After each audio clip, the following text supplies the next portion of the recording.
என்ன மச்சான் கடை போடலையா? இல்லை மச்சான் போடலை. ஏன்? நேற்று ஒருத்தன் கடையில் ஊன்னு செத்து போயிட்டான் மச்சான். போலீஸ்காரங்க உடம்பு தூக்கின்னு போந்த பார்த்ததுலேருந்து ஒரு மாதிரி ஆயிடுச்சு. கடை போகிற மைண்டே இல்லை. நோ, அம்மா வீட்டில் கேஸ் காலி ஆச்சான். ஆயா வீட்டில் போய் சுண்டலா வச்சுனா நாங்கள் வண்டி எத்தனை வரியா போகலாம். டேய் பெட்ரோல் இல்லைடா. நோ நானா? போடா நடந்து போட சும்மா. ஆமாம் அப்படியே நாட்டு மன்னர்களை பேசினுக்கிறான். குடிகாரன் நான் இங்கே எப்போ எந்த வாங்கிச்சா போகலாம், எதை வாங்கி குடிக்கலாம், எவன் குடிக்க கெடுக்கலான்னு வெட்டி பேசி இதில் என்ன வேறு வேலை வாங்கினேன். வாடி வா வீட்டுக்கு வா, உன் அப்பா கிட்டே மூட்டி விட்றேன்.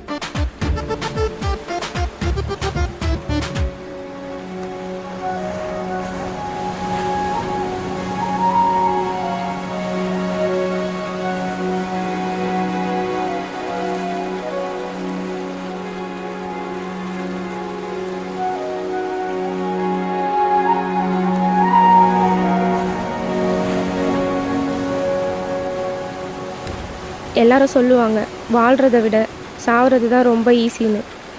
அப்படி சொல்கிறவங்களுக்கு தெரியாது வாழ்கிறத விட சாவறது ரொம்ப கஷ்டம்னு. சாவறதுக்கெலாம் ஒரு தனி மனதைரியம் வேணும். ஐயோ வா. இல்லைங்க பரவாயில்ல, நான் பார்த்துக்கிறேன், போங்க. நீங்கள் வாழும்போது தான் பொண்ணுங்க முன்னாடி அவமானப்படுறோன்னா சாகும்போது கூடமா அப்பா.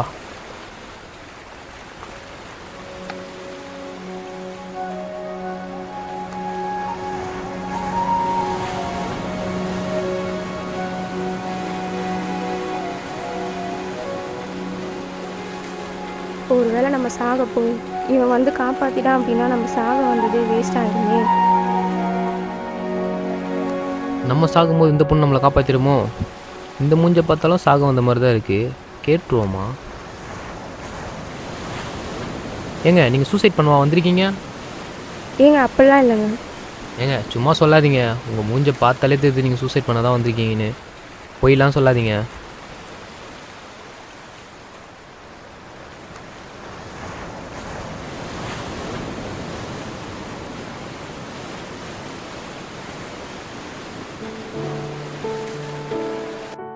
சொல்லுங்கள், என்ன பிரச்சனை? நான் ஏங்க உங்ககிட்ட சொல்லணும்? நீங்கள் யாருன்னு கூட எனக்கு தெரியாது. நானும் சூசைட் பண்ணிக்க தாங்க வந்தேன். என்னை யாரும் கேட்கல, ஏன்னா எனக்கு யாருமே இல்லை. அதான் நான் உங்ககிட்ட கேட்குறேன். அப்படிலாம் இல்லைங்க, சொன்னால் புரியாதுன்னு தான். பரவாயில்ல சொல்லுங்கள், புரிஞ்சுக்கிறேன்.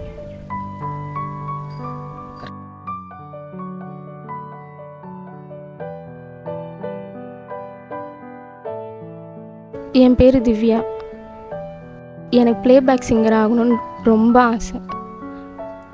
நானும் நிறைய ஆஃபீஸ் ஏறி இறங்கிட்டேன், எவ்வளோ ட்ரை பண்ணிட்டேன், எதுவுமே கிளிக் ஆகலை. இது எல்லாத்தையும் மீறி எனக்கு ஒரு சான்ஸ் கிடச்சிது. அங்கே ஒருத்தன் சொல்கிறான், நீ நல்லா அழகாக இருக்க, உன் வாய்ஸும் அழகாக இருக்க, கண்டிப்பாக உனக்கு ஒரு சான்ஸ் தரேன். ஆனால் அதுக்கு முன்னாடி என் திறமையை உங்கள்கிட்ட காமிக்க ஒரு சான்ஸ் கொடுன்னு சொல்கிறான்.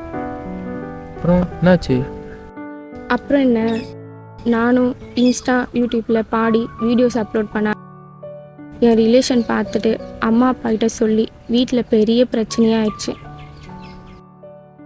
சரி என் கதையை விடுங்க, உங்களுக்கு என்ன பிரச்சனை? ஒரு ஆம்பளை பையனுக்கு என்னங்க பெருசாக பிரச்சனை இருக்கும்?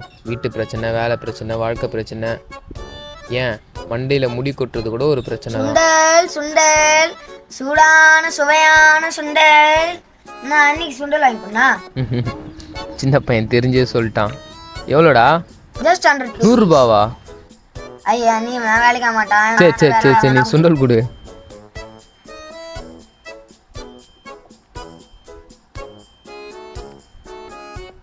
காசு ஜிபே இருக்கா? ஃபோன் பே கரோ. ஸ்கூலுக்கெல்லாம் போக மாட்டியாடா? ஞாயிற்றுக்கிழமை அப்பா நான் ஸ்கூல் வந்துச்சுறான்.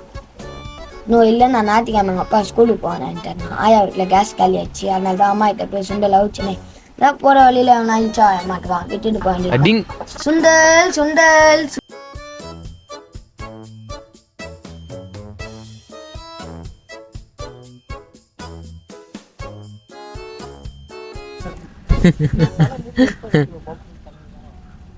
ஏன் சிரிக்கிறீங்க? கொஞ்ச நேரத்துக்கு முன்னாடி சூசைட் பண்ணிக்க ஒருத்தவங்க வந்தாங்க. இப்போ என் கூட உட்காந்து சுண்டல் சாப்பிட்டுன்னு இருக்காங்க. அதை நினச்சி சிரிச்சேன். திவ்யா, ஏங்க சும்மா தாங்க சொன்னேன், நில்லுங்க. ஏங்க திவ்யா நில்லுங்க. என்ன என்னை பார்த்தா எப்படி தெரியுது? நான் என்ன சும்மா விளையாட்டுக்கு சொல்கிறேன்னு நினச்சிட்டு இருக்கியா? என் கஷ்டம் எனக்கு தான் தெரியும். உனக்கு என்ன தெரிய போகுது? நான் ஏன் சாக வந்தேன்னு கேட்டிங்களே, ஒருத்தன் 40-50 வயசில் சேர்த்து வச்ச சொத்தை 20-25 வயசில் சேர்த்து வச்சாதான் பொண்ணு தருவேன்னா எப்படி சொல்லுங்கள்? அதான் அறிவு கிட்டத்தனமாக நானும் இங்கே வந்துட்டேன்.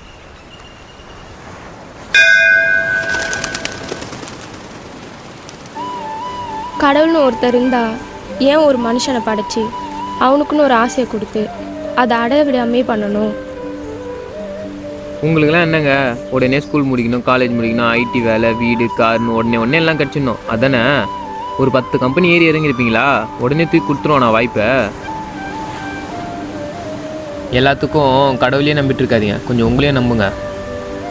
ஒரு விஷயம் உங்களுக்கு கிடைக்கணும்னா அது கண்டிப்பாக கிடைக்கும். எவ்வளோ டிலே ஆனாலும் சரி, அது கண்டிப்பாக கிடைக்கும்.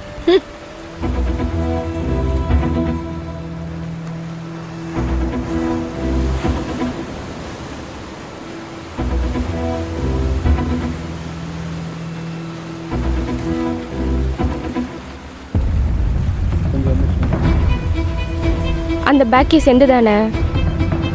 இப்போ எனக்கு அது வேணும். கிடைக்குமா?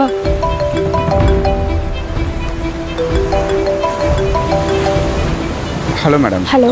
நாங்கள் ஜிஎம் மியூசிக் ஸ்டுடியோலேருந்து கால் பண்ணியிருக்கோம். உங்கள் சாங் சார் கேட்டிருக்காரு. சாருக்கு உங்கள் வாய்ஸ் ரொம்ப பிடிச்சிருக்கான்.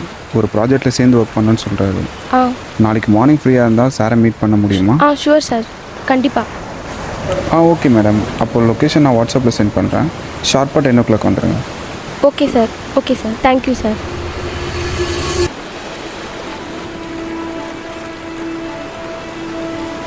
பேக்கேஸ் எடுக்க போயிட்டானா?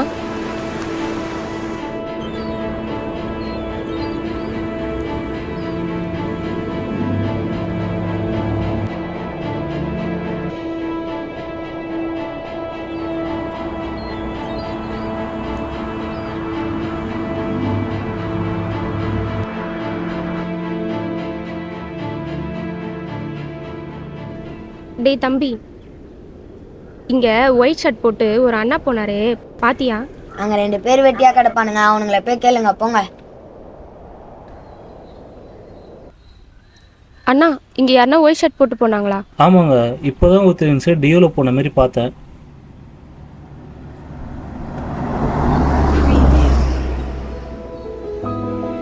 போயிட்டாரா? சோ, நம்பர் கூட வாங்கலையே.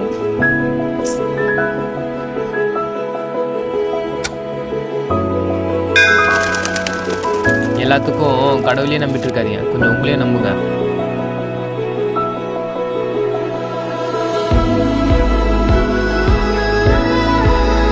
நேற்று ஒருத்தன் கடலை ஊன்னு செத்து போயிடாம சார்.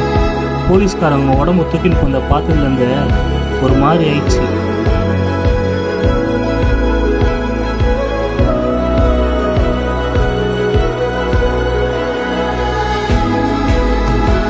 ஒரு விஷயம் நமக்கு கிடைக்கணும்னு இருந்தால் அது கண்டிப்பாக கிடைக்கும். அது எவ்வளோ நாளானாலும் சரி, கண்டிப்பாக கிடைக்கும். அது வரைக்கும் அந்த விஷயத்தை அடைய நம்ம காத்திருக்கணும். அப்படி இருந்தால் அந்த விஷயம் கண்டிப்பாக நம்ம கையை வந்து சேரும்.